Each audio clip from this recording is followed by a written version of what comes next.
माझे नाव तुझ्या होठावर असताना तू घाबरतोस कशाला? कोणतेही कारण असू दे, तू घाबरू नकोस. स्वतःवर आणि आमच्यावर विश्वास ठेव. सर्व काही तुझे चांगलेच होणार आहे, कारण ही स्वामी आई सदैव तुझ्या सोबत, तुझे रक्षण करते, तुझ्या मागे उभी आहे. बाळा, दिवस चांगले आहेत. ऐकत राहा आणि स्वामी सोबत मिळून मिसळून स्वामीचे आशीर्वाद घेत राहा.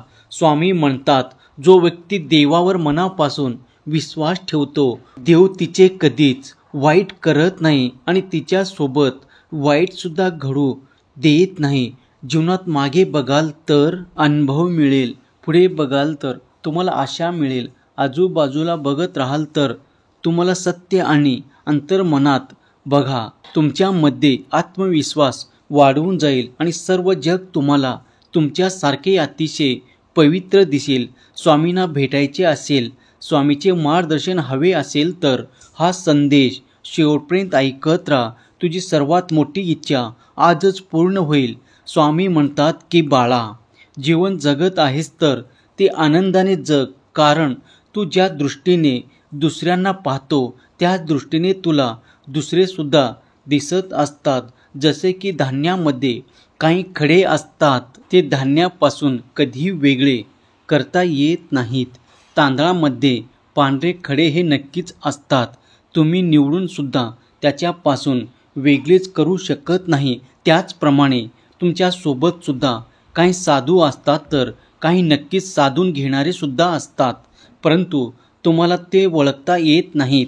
तुम्हाला वाटू लागेल की खूप छोटे आहेत, त्याचा तुमच्या जीवनावर परिणाम घडणार नाही, परंतु ज्याच्यापासून म्हणजे तुम्ही तर तांदळापासून जेव्हा एखादा पदार्थ बनवून खाऊ शकता, त्यामुळे मात्र त्या खड्याचा तुम्हाला त्रास नक्कीच होत असतो. त्याचप्रमाणे तुम्ही ज्या लोकांमध्ये राहत आहात त्या लोकांचा सुद्धा तुमच्या जीवनामध्ये तुम्ही जेव्हा यशस्वी होत असता तेव्हा त्याचासुद्धा तुम्हाला नक्कीच त्राससुद्धा ओळखायला किंवा त्रास देणारे व्यक्तीसुद्धा ओळखता येणार नाही. तुमची दृष्टी तुम्हाला बदलायला हवी, कारण हे जग दिसते तसे कधी असत नाही. जो सर्व ठिकाणी देवाला पाहू शकतो तो नक्कीच साधू आणि समाधानाने त्यांना सुद्धा ओळखू शकतो. देवाला आपलंसं करायचे आहे तर सर्वात प्रथम स्वतःचं मन स्वच्छ करा. जगात आपण कोणाची निंदा करू नये. आपण जेव्हा दुसऱ्याचे द्वेष पाहत असतो, म्हणजे ते जेव्हा आपल्याला दुसऱ्यामध्ये दिसत असतात, जेव्हा समजून जा की आपल्यामध्ये सुद्धा तितकेच दोष आहे जितके आपण पुढच्यामध्ये पाहत आहोत. जेव्हा आपण एखाद्याजवळ दुसऱ्याबद्दलची निंदा करत असतो तेव्हा समजून जा आपल्याबद्दल सुद्धा कुठेतरी निंदा नक्कीच चालू आहे. दुसऱ्याचे दोष हे आपल्याला आपल्यातलं आपलंपण दाखवत असतात, आपलं मुख्य रूप दाखवत असतात. त्यामुळे चुकूनही आपल्या मनामध्ये इतराबद्दल वाईट भावना, इतराबद्दल द्वेष येऊन त्याची तुम्हाला काळजी घ्यायची आहे. वेळेला महत्त्व द्या. देव तुमचे दुर्गुण काढून टाकतील, म्हणून त्याचा मार्ग करुणा, प्रेम आणि भक्तीचा आहे, तो आपण स्वीकारायचा आहे. आपण जेव्हा जगात न्याय करत नाही, असे आपण म्हणतो की जगामध्ये न्याय उरलेला नाही, जगामध्ये सत्य राहिलेलं नाही, त्यावेळेस आपल्याजवळ तो दोष आहे असे आपण समजावे. म्हणून आपण कुणाचे दोषी आहोत का किंवा आपल्यामुळे कोणाला त्रास झाला आहे का याचा सर्वात प्रथम विचार करा. नक्कीच तुमच्या कार्याबरोबर इतराच्या सुद्धा कार्याचा निर्णय होईल. आपण आपल्या स्वतःबद्दल आधी सुधारावे. चित्तशुद्धी केल्याशिवाय आपल्याला कधीही परमार्थ प्राप्ती होत नाही आणि आपल्या मनामध्ये असणारी घाण, आपल्या मनामध्ये असणारे द्वेषाची भावना कधीही आपलं मन स्वच्छ होऊ देत नाही. ज्या व्यक्तीचे चित्त शुद्ध झालं तो कधीही इतराबद्दल वाईट विचार करणार नाही. जो शुद्ध अंतःकरणाने, शुद्ध भक्तिभावाने देवाच्या सेवेमध्ये गुंतला आहे, ज्याच्या मनामध्ये इतराबद्दल सतत प्रेम भावना निघत असतात, ज्याच्या मनामध्ये इतरासाठी नेहमी आशीर्वाद मिळतो, इतराबद्दल त्याचे चांगले होवो हा उद्धार निघत असतो. त्याच्या जीवनात कधीही देव कुठल्याच गोष्टीची कमतरता ठेवत नाहीत आणि त्याला देवाकडे कुठलीच गोष्ट स्वतः मागावी सुद्धा लागत नाही. कारण परमेश्वराला तुमच्या लागणाऱ्या गोष्टी आणि परमेश्वराला तुम्हाला काय योग्य आहे ते नक्कीच माहीत आहे.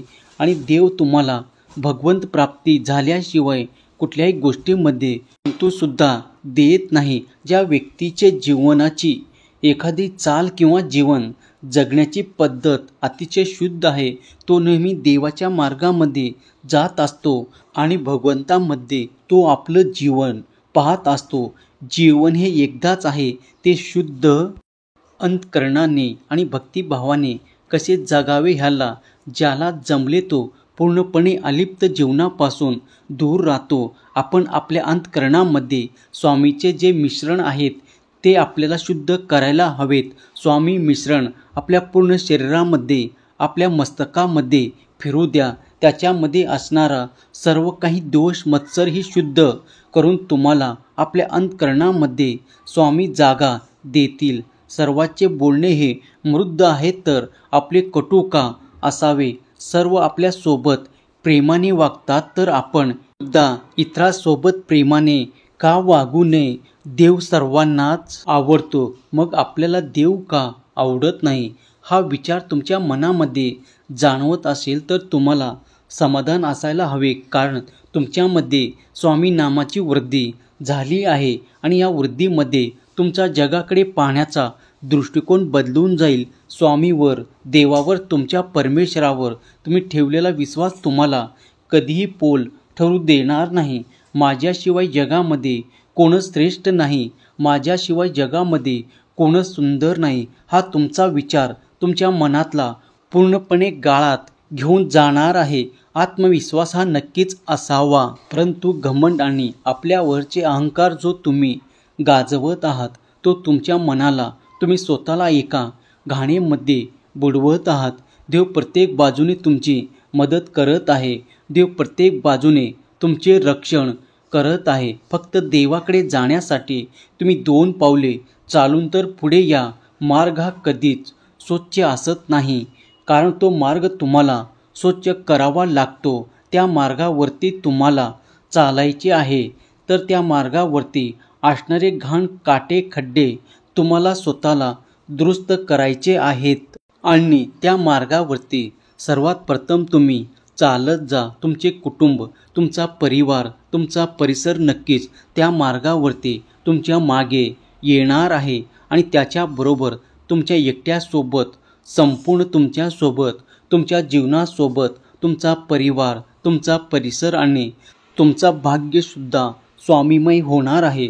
जो स्वतःसोबत इतरांनाही चांगल्या मार्गामध्ये गुंतवत असतो, देव नेहमी त्याचे रक्षण करत सदैव त्याच्या मागे उभे असतो. धन्यवाद.